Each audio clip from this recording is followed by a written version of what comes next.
எதுக்காக இவங்க எல்லாம் இப்படி உத்து உத்து பாக்குறாங்க?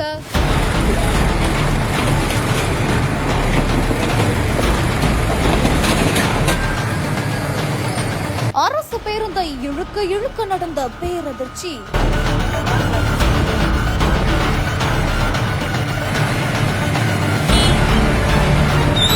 மெல்ல மெல்ல வெளியே வந்த பேருந்தில் இருந்த ஷாக். நடுரோட்டை உலுக்கிய ஒற்றை சம்பவத்தின் பின்னணி என்ன?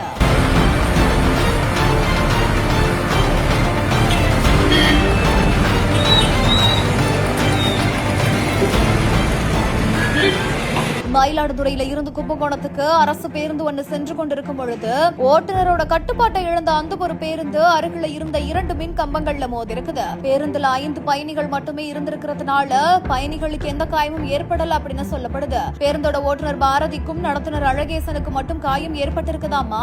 இவங்க கும்பகோணம் அரசு பொது மருத்துவமனைக்கு அனுப்பி வைக்கப்பட்டு சிகிச்சை மேற்கொண்டுட்டு வராங்களாம். இந்த ஒரு சம்பவம் குறித்து திருவிடை மருதூர் காவல் நிலையத்தினர் வழக்கு பதிவு செய்து விசாரணையை மேற்கொண்டுட்டு வராங்க.